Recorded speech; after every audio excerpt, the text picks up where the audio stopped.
என் இனிய வலைதள பிரியர்களுக்கும் என் இனிய தமிழ் நெஞ்சங்களுக்கும் நிறைய கருத்துக்களை நான் உங்களோடும் பகிர்ந்து வந்த போதிலும் இந்த கவிதை என்பது வலைதளத்தை பற்றியதாய் எழுதியுள்ளேன்.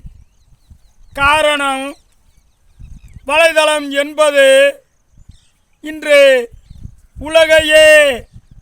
உலக மக்களையே, உலகில் வாழும் இளைய தலைமுறைகளை, வளரும் தலைமுறைகளையும் சேர்த்து அவர்களின் சிந்தனைகளை சிதைத்து கொண்டு வருகிறது என்பதை உலகம் அறிந்த உண்மை. தினந்தோறும் செய்தித்தாள்களில், வலைதளங்களின் மூலமாக கற்றுக்கொண்ட தற்கொலைக்கும் பயிற்சி, அணுகுண்டு தயாரிப்பதற்கும் முயற்சி, சூழ்ச்சிகளின் பிறப்பிடமாய் கொலையிலிருந்து கொள்ளை வரைக்கும் எளிதாய் கற்றுக் கொடுக்கும் வழிமுறையாய், பாடமாய் வலைதளங்களில் நிறைய விஷயங்கள் புதைந்து கிடக்கின்றன. இதை யார் அதில் செலுத்துவது? இதனால் மக்களுக்கு பயன் என்ன என்பதை இதை ஆற்றிக்கும் உருவாக்கும் விஞ்ஞானிகள் கொஞ்சம் சிந்தித்து பார்க்க வேண்டும். உலக விஞ்ஞானிகளாகிய எத்தனையோ அழிவுக்கு வித்திட்ட விஞ்ஞானிகளின் வழிகளில் இளைய தலைமுறைகளை இனியும் மக்களுக்கும், மானிடத்துக்கும், உலகத்துக்கும், சமூகத்துக்கும் தேவையற்ற படைப்புகளை படைக்க வேண்டாம் என்று உலக விஞ்ஞானிகளுக்கு ஒரு வேண்டுகோள் விடுத்துவிட்டு என் கவிதையின் தலைப்பிற்குள் வருகிறேன். இதன் தலைப்பு, வலைதளங்களுக்கும் கட்டுப்பாடு விதிக்கணும். தலைப்பு, வலைதளங்களுக்கும் கட்டுப்பாடு விதிக்கணும்.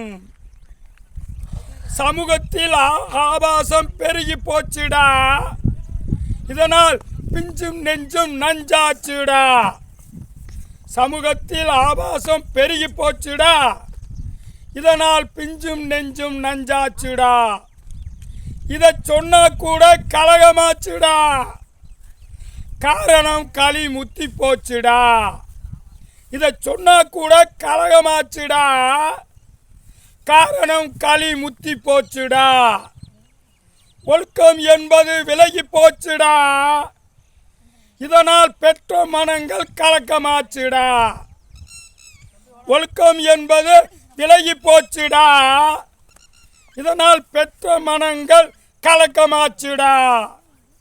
யாரை சொல்லி என்ன செய்யடா, இப்ப வாழ்க்கையே போலியா போச்சுடா.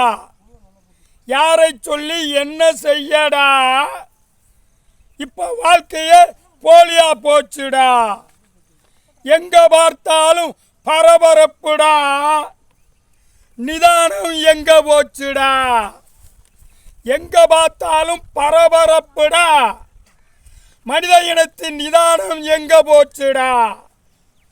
பண்பாடும் பாலாச்சுடா, காரணம் ஒழுங்கினம் கலந்து போச்சுடா. பண்பாடு பாலா போச்சுடா, காரணம் எதிலும் ஒழுங்கினம் கலந்து போச்சுடா. மனங்களில் அன்பு மறந்து போச்சுடா, ஆரோக்கியம் பறந்து போச்சுடா. மனங்களில் அன்பு மறந்து போச்சுடா, பண்பாடும் பாலா போச்சுடா.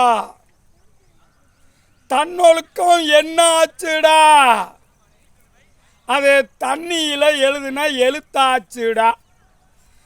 மனங்களில் அன்பு மறந்து போச்சுடா, ஆரோக்கியம் இதனால் பறந்து போச்சுடா. தன்னொழுக்கம் என்ன ஆச்சுடா? அது தண்ணியில் எழுதுன எழுத்தாச்சுடா. விஞ்ஞானிகளுக்கு ஆபாசம் தவறென்று தெரியாதா? அலைபேசிகளில் ஆபாசத்தை தவிர்க்க முடியாதா? விஞ்ஞானிகளுக்கு ஆபாசம் தவறென்று தெரியாதா? அவர்கள் நினைத்தால் அலைபேசிகளில் ஆபாசத்தை தவிர்க்க முடியாதா? ஏன் சட்டம் இன்னும் தாமதிக்கணும்?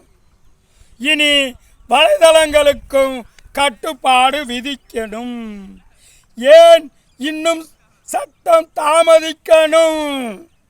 இனி வலைதளங்களுக்கும் கட்டுப்பாடு விதிக்கணும். இந்த எளியவனின் வேண்டுகோள் என்பது உலக விஞ்ஞானிகளுக்கு ஒரு வேண்டுகோளாய் நான் விடுத்து இருக்கிறேன். விஞ்ஞான கண்டுபிடிப்புகள் நாட்டிற்கு உலக முன்னேற்றத்திற்கு தேவைதான், மறுப்பதற்கில்லை. ஆனால் அது தொழிற்சாலைகளுக்கும் விஞ்ஞானத்திற்கும் வேளாண்மைக்கும் உறுதுணையாக இருக்கட்டும். அதை விடுத்து ஆபாசம், கொலை, கொள்ளை போன்ற சமூகத்துக்கு எதிரான படைப்புகளில் விஞ்ஞானிகள் இனியும் ஈடுபட வேண்டாம் என்ற ஒரு வலிமையான என்னுடைய குரலை ஒலித்துவிட்டு இந்த கவிதையை முடித்துக் கொள்கிறேன். நன்றி, வணக்கம்.